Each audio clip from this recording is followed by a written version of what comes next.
Cockroach Janata party పయనం ఎటువైపు? చూస్తుంటే బొద్దింకలన్నీ వెళ్ళేటటువంటి చీకటి మూలల్లోకే ఈ ఉద్యమం కూడా వెళ్తున్నట్టుగా అనిపిస్తోంది. ఎందుకంటే ఏ ఇష్యూని తీసుకుని అయితే వీళ్ళు రంగంలోకి దిగారు, నీట్ పరీక్ష అన్నటువంటి నీట్ పరీక్షలో అవకతవకలు, లేకపోతే పేపర్ లీకు, పరీక్షలు నిర్వహించే సంస్థల్లోని లోపాలు, ఈ అంశం పైన మొదలైనటువంటి ఈ ఉద్యమం ఎక్కడికి పోతోంది? నీట్ పరీక్ష అయిపోయింది, ఆ పరీక్ష యొక్క ఫలితాలు వచ్చేటటువంటి సమయం అవుతోంది. ఇంకా ఈ ఉద్యమానికి అర్థమేముంది, పరమార్థమేముంది? ఇదే ఈరోజు రాకాలోకంలో మనం చర్చిస్తాం. రాకాలోకంకి స్వాగతం. జై హింద్ మిత్రులారా. కాక్రోచ్ జనతా పార్టీ ఫార్మ్ అయినప్పుడు అమెరికాలో చదువుకుంటున్నటువంటి కమ్యూనికేషన్ విద్యార్థి అయినటువంటి అభిజిత్ దీప్కే దీన్ని ప్రారంభించారు. ప్రారంభించినప్పుడు వాళ్ళ ప్రధాన ఇష్యూ నీట్ పరీక్షలో పేపర్ లీకేజ్. నీట్ పరీక్ష పేపర్ లీకేజీకి సంబంధించిన ఇష్యూని వారు తీసుకుని రావడానికి ముందే ఈ పేపర్ లీక్ అయినటువంటి విషయాన్ని ప్రభుత్వము గుర్తించి పరీక్షను రద్దు చేసింది. పరీక్షకు మరో డేటును ప్రకటించింది. మరొక కట్టుదిట్టమైన భద్రత మధ్య పరీక్షల్ని నిర్వహించింది. పేపర్ లీక్ అయినట్టుగా ఇంత మటుకు రెండవసారి పరీక్ష నిర్వహించినప్పుడు పేపర్ లీక్ కాలేదు. అంటే ఈ అంశంపైనే రోడ్డెక్కి ఢిల్లీ జంతర్ మంతర్లో, లేకపోతే లక్నోలో, హైదరాబాదులో, చండీగఢ్లో, రకరకాల ప్లేసెస్లో అభిజిత్ దీప్కే నాయకత్వంలోని కాక్రోచ్ జనతా పార్టీ అనేటటువంటి సోషల్ మీడియా బ్రహ్మ పదార్థము రాజకీయ పార్టీగా రూపుదిద్దుకునేటటువంటి వ్యవస్థలో భాగంగా కార్యక్రమాలు జరిగినాయి. అయితే ఏ నీట్ అంశాన్ని తీసుకుని రంగంలోకి దిగారో నీట్ అంశము ఇప్పుడు లేదు. విద్యారంగంలోని అవకతవకలకు సంబంధించి ఏదన్నా సార్థకమైనటువంటి అంశాలను కానీ, లేకపోతే ఏమన్నా సలహాలను కానీ, లేకపోతే ఏదన్నా సమస్యల్ని కానీ ఎత్తి చూపే ప్రయత్నం కాక్రోచ్ జనతా పార్టీ చేస్తుందా? ఆ రకమైనటువంటి ప్రయత్నాలు కూడా ఏమీ చేయటం లేదు. వాళ్ళ దగ్గర ఒక బ్లూ ప్రింట్ లాంటిది, లేకపోతే ఇలా కాదు ఇలా జరగాలి, దీనిలో ఈ మార్పులు రావాలి, ఇది కాదు ఇలా జరగాలని చెప్పేటటువంటి సలహాలు ఏవీ లేవు. కానీ కాక్రోచ్ జనతా పార్టీకి సంబంధించినటువంటి ఉద్యమం మాత్రం కొనసాగుతుంది. తమాషాగా మొదట్లో దేశంలోని వివిధ ప్రాంతాలకు వెళ్ళినటువంటి ఉద్యమము ఇప్పుడు కేవలము ఢిల్లీలోని జంతర్ మంతర్కి పరిమితమైంది.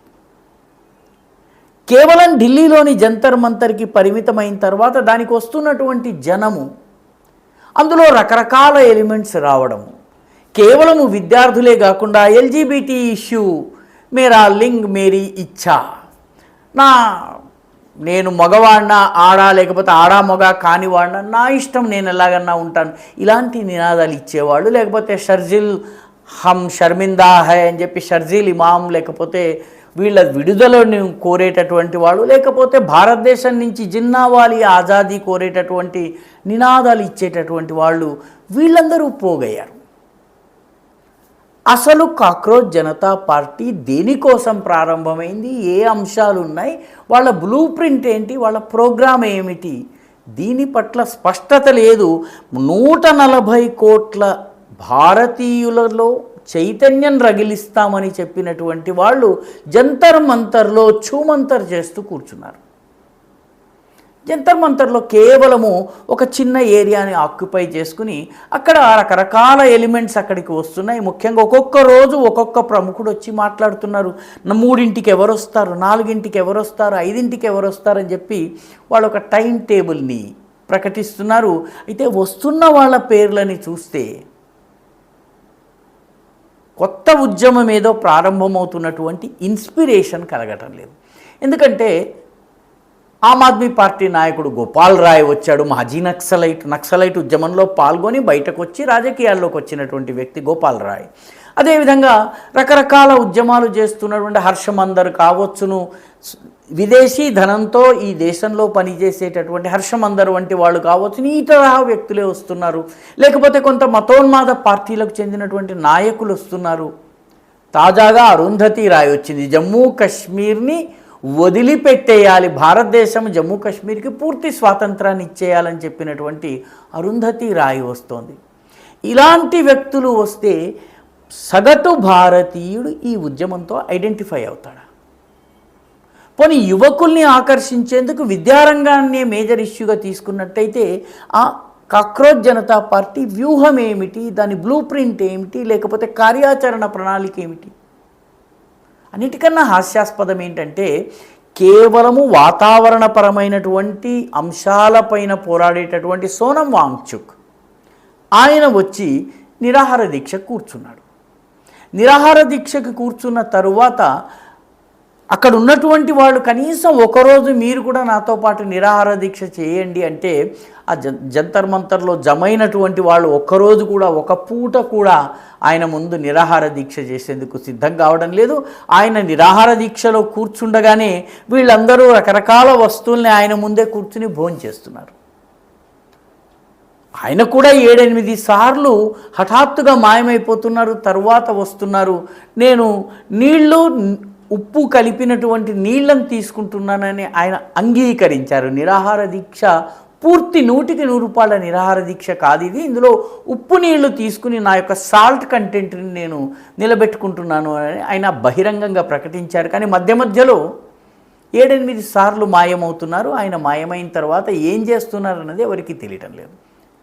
మొత్తానికి సోనం వాంగ్చుక్ నిరాహార దీక్ష కూడాను యువకుల్ని కదిలించలేకపోయింది, దేశంలోని మీడియాని కదిలించలేకపోయింది, మిగతా వాళ్ళు ఎవరు కూడా వచ్చి కలుస్తున్న దాఖలాలు లేవు.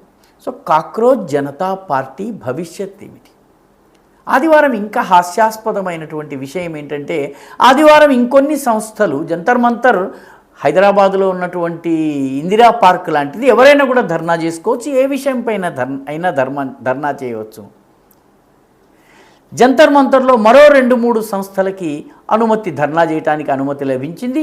వీళ్ళెవరూ ధర్నా చేయడానికి వీల్లేదు, జంతర్ మంతర్లో కేవలం మేము మాత్రమే ధర్నా చేస్తామని అభిజిత్ దీప్కే పోలీసులతో వాదించడం చాలా హాస్యాస్పదం. అంటే ప్రజాస్వామ్యబద్ధంగా నిరసన తెలిపేందుకు ఉంచినటువంటి స్థలం ఏదైతే కేటాయించిన స్థలమును పూర్తిగా ఆక్రమించుకుని ఇంకెవ్వరికీ నిరసన తెలిపేటటువంటి హక్కు లేదు, ఇంకెవ్వరికీ ధర్నా చేసేటటువంటి హక్కు లేదని ఆయన వాదించటము అత్యంత హాస్యాస్పదమే కాదు, అప్రజాస్వామికం కూడా. అంటే మొత్తం మీద కాక్రోచ్ జనతా పార్టీ ఎటు వెళ్తోంది?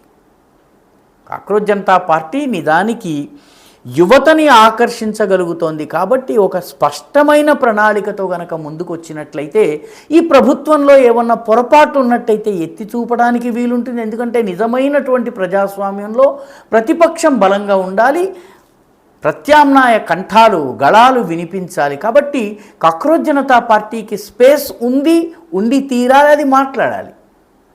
కానీ కాక్రోచ్ జనతా పార్టీ ఆ పనిని ఎందుకు చేయలేకపోతున్నది? ఎందుకు చేయలేకపోతుందంటే దాని దగ్గర స్పష్టమైనటువంటి లక్ష్యం లేదు.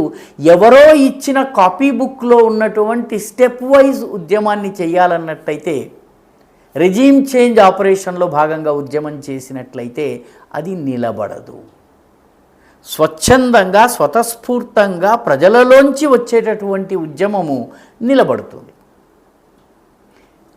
కేవలం ఏదో టెక్స్ట్ బుక్లో స్టెప్ వైజ్గా ఉన్నటువంటి దాన్ని చేయాలన్నట్లయితే కాక్రోచ్ జనతా పార్టీ లాగా ఆఖరికి దేశంలో ఉన్న మొత్తము యువతని రగిలించేటటువంటి పని చేయటం మానేసి జంతర్ మంతర్లో జాగా కోసం పోరాటం చేసేటటువంటి స్థితికి కాక్రోచ్ జనతా పార్టీ దిగజారిపోయింది.